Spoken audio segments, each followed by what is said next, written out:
Hi everyone, and welcome back to the channel. Between a couple of our flights this year, we had the opportunity to spend a few nights in the beautiful Spanish city of Barcelona, and we just could not pass that up. We had never been to this part of Spain before, but we knew that with the combination of warm weather, plenty of sun, and tons of things to do, it would be a great place to be during the cold winter we were experiencing in Germany. We had already seen a lot here in the city, including the beautiful Park Güell, and all of the amazing houses and structures designed by Antoni Gaudi. We also saw the Montjuïc Palace, and rode the cable car up to the Montjuïc Castle, getting some amazing views of the city the entire way. We also saw part of the Old Town, enjoying a centuries-old church, and some amazing Christmas markets. Having gotten a great night's rest, we continued our tour of the capital of Catalonia by walking through the north side of the Gothic Quarter to get to our first stop, the Palau de la Musica Catalana, which literally translates to the Catalonian Music Palace. Now, this isn't really a palace, but actually a big music hall. It was built in the early 20th century and was financed by Barcelona's wealthy industrialists, as well as a choral society known as a leading force in the Catalan cultural movement that was taking place at the time. The architects of this place wanted to build one that was grand and elegant, making use of the Spanish and Arabic architectural mix that defined the Catalan modernism of the time. All over you can see the organic shapes and rich decorations that were characteristic of the so-called Catalan rebirth. The architect even hired local artists and craftsmen to produce many of the sculptures and decorative ornamentation all over the building.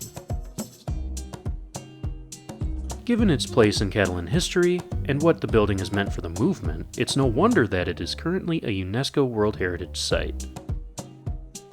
It's pretty out here. Yeah, it's really beautiful. We thought this building was absolutely spectacular. Everywhere you look, there's stained glass windows, beautiful and colorful mosaic tiles, and sculptures. The main concert hall is very unique, and the level of detail here is astonishing, especially the stained glass skylight in the middle of the hall.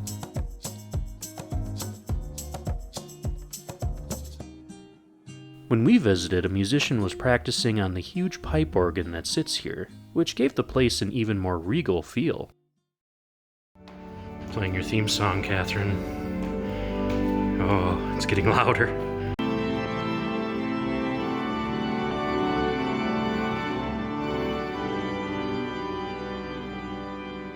Making our way out of the music hall, we continued into the Gothic Quarter, or the Old Town, of Barcelona. A few blocks away, we found the square that we were looking for, the Plaça Nova.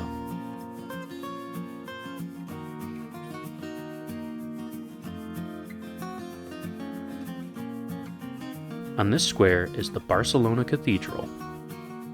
This building was consecrated in 1058, and the cathedral that we see today was finished in the 15th century. The building is huge, and it's a great example of Gothic architecture. We wanted to take a look inside this cathedral, as well as the courtyard of the cloister nearby. However, we got distracted by a cute little Christmas market on the square. We purchased a few ornaments for our tree, as well as a little cagner, a very interesting part of the Nativity scene in Catalonia. This unique member of ancient Jerusalem does have another name, the Pooping Boy. He is everywhere in Barcelona this time of year.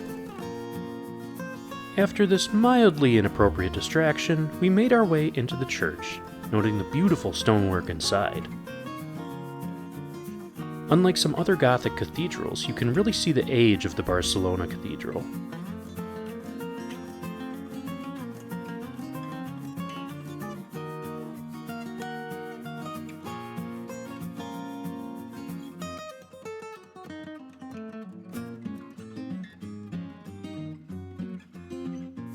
There was also so much more gold than we were used to seeing in one of these Gothic cathedrals. Usually Gothic cathedrals are very ornate, but it's all stonework. All of this gold actually made the building look a little bit magical in the dim light.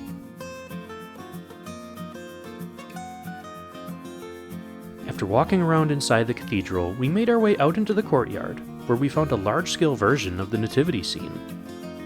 In much of northern Spain, the Nativity Scene is not limited to just the stable where the baby lay, but often encompasses the entire village of Jerusalem. This fact, along with the existence of the pooping boy, was just another interesting piece of Nativity Scene trivia that we picked up while we were here in Barcelona. From the church, we walked through an older part of the Gothic Quarter. Unlike the modern and renovated buildings out in the Plaça Nova, this part of the Gothic Quarter lived up to its name. There were plenty of narrow streets, old buildings, and even gargoyles protruding from the walls. In certain parts of the quarter, it felt as though we had been transported back into the Middle Ages.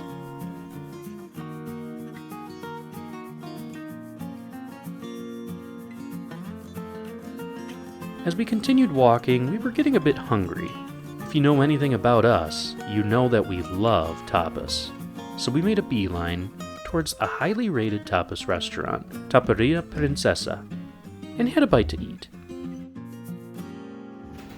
So we already destroyed the sardines, and now we're working on the croquettes and the patatas bravas, which are very good spicy potatoes. And then we're waiting on what, Catherine? Calamari? Calamari. Yeah. How is it? Really good. You can't go wrong with fried calamari. No. One thing that is impossible to ignore when you're here in Barcelona is the impact of the painter Pablo Picasso. Everywhere you look, you can find places named after him, and there's even a museum here that showcases many of his works. We walked past this museum on the way to the next place we wanted to see, Ciutadella Park. On the way, we also stopped to see the ruins of an 18th century market that are on display in a huge open building near the park. Ciutadella Park is known as an extremely green and idyllic place that offers the city's residents a reprieve from the hustle and bustle of the megacity that is Barcelona. There are several things in the 77-acre park that you can see, including the Barcelona Zoo and the Barcelona Museum of Modern Art. Since we were here in December, things were not quite as green as they might be in other times of the year, but it was still a peaceful place.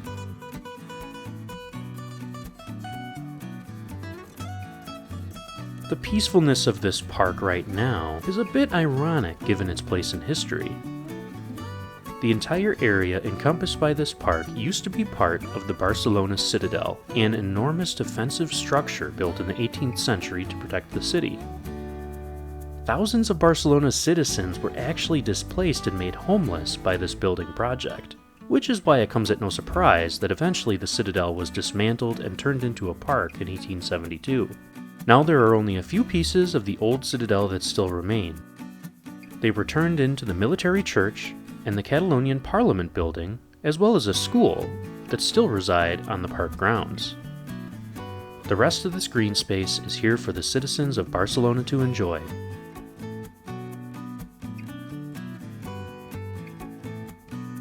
A few of the other notable features in this park include the large lagoon area where residents can rent paddle boats, feed the numerous birds, or just enjoy the water lapping against the shore, as well as the park's extremely ornate fountain. This fountain, called the Cascada, or waterfall, is on the northern corner of the park and was first built in 1881. Many sculptures and other effects were added on later by the fountain's architect in hopes of making it bear resemblance to the Trevi Fountain in Rome. The water in the fountain's pool is an extremely vibrant blue, and the golden horse and chariot on top of the fountain gleams in the midday sun. It's quite a spectacle to behold.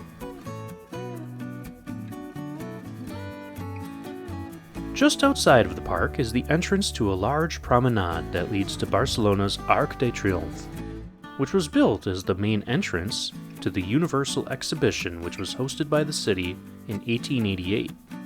This passage resembles a somewhat smaller version of the Champs-Élysées in Paris, which is undoubtedly what the architects were trying to emulate. Unlike its Parisian counterpart, however, this arch is red, and built almost entirely out of brick. The style of the arch is very Moorish in nature, and it's very interesting to see close up. There are many different carvings and sculptures that you just can't see from far away. We continued walking, going towards our next stop, the Sagrada Familia, probably one of the most famous sites in Barcelona. From the Arc de Triomphe, it was about a 25-minute walk to this church, so we would suggest taking a taxi or the metro if you're going to be coming out from the Old Town. On the way, we saw several cool buildings and fountains. No matter where you walk in Barcelona, you can always find a random little green space or a park. This gives the city a very natural and lively feel. You don't even feel like you're walking through a metropolitan region of nearly 5 million people. Before we make our way to the Sagrada Familia, be sure to hit that subscribe button and throw a like on our video. Every little bit helps. Finally, we made it, and boy were we impressed. This church had its beginnings in the late 19th century, when a society was created with some generous donations to build a church dedicated to the Holy Family.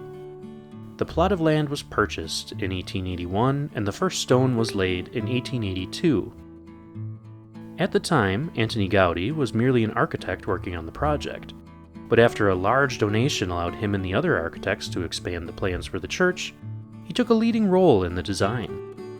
As you probably know from our other video, Gaudi is a famous Catalan artist, and he's designed many of the buildings that are tourist destinations today, including the Casa Mila, the Casa Batlló, and Parc Güell, as well as many more. In fact, the church is now considered to be his main work in Barcelona. After all, he did spend about 43 years of his life working on it. After all this work, the church still isn't done. The previous plans were to conclude the construction by 2026, which would have been the 100th year anniversary of Gaudi's death. But that's no longer considered possible. When it's done, this church will have 18 towers, one for each of the 12 apostles, one for each of the 4 evangelists, one for the Virgin Mary, and the last and tallest tower for Jesus, of course. This final central tower is planned to be 172.5 meters tall, which is over 565 feet. This would make the Sagrada Familia the tallest church in the world by nearly 11 meters. There are so many details on the outside of this church that it's impossible to see them all at first glance. Every time we looked at the same part of the facade, we saw a new feature or statue that we hadn't before. The church is truly a work of art. The inside of the church is no less impressive. The first thing you notice as you walk into the church is the beautiful white painted stone and extremely bright and vibrant stained glass windows. Usually when we're looking at churches like this, they are hundreds of years old and much more muted in color. This was the exact opposite of all those churches, and the vibrant colors follow along with Gaudi's artistic style. One thing you can do in this church is take an elevator up to one of the 2 open towers. We had to have this experience. We purchased our ticket online for 36 euros, which allowed us to enter the church as well as take a tour up one of the towers. Given that a ticket to just get into the church is 26 euros by itself, we thought that the extra 10 euros per person wasn't too bad for this additional experience. You can also purchase a guided tour ticket for 30 euros, as well as tickets for a guided tour of the church with a tower visit for 40. If you have larger groups, the church is more than happy to accommodate you as well. For the tower visit, you're able to ride an elevator up to about 90 meters above the ground, into the 107 meter tall tower, and you can get some amazing views of the city below. The towers are actually open to the air, which means that sometimes in inclement weather they do get closed. However, the day that we went to the church, it was very clear, and we got some amazing photos. How high up are we, Catherine? I don't know, I wasn't listening. He said 100 meters. Oh.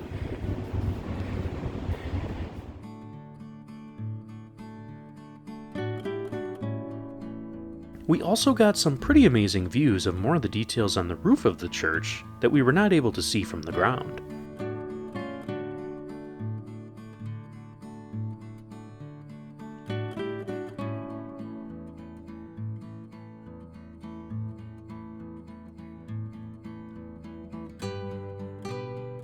If you do visit the tower though, you need to be aware that you'll actually be crossing from tower to tower and then walking down hundreds of steps, which can get a little bit hairy at certain points, especially in the final 100 feet. Visiting this church was amazing. There is construction still going on here, with many more years of building expected before the church is actually completed, which does detract a bit from the views that you get of the church outside. However, it's still worth the visit, whether you're religious or just a fan of the art and architecture.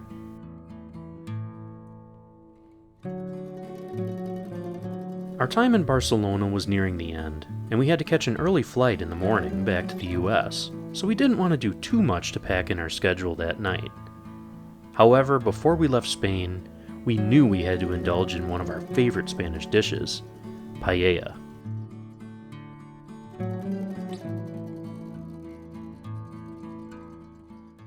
We've said it many times before, but we absolutely love Spain. Every time we visit, we learn new things and see amazing sights.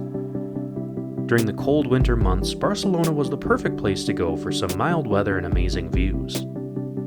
We will definitely be returning to northern Spain when we get the chance. Thanks for watching this video, and we'll see you in the next one.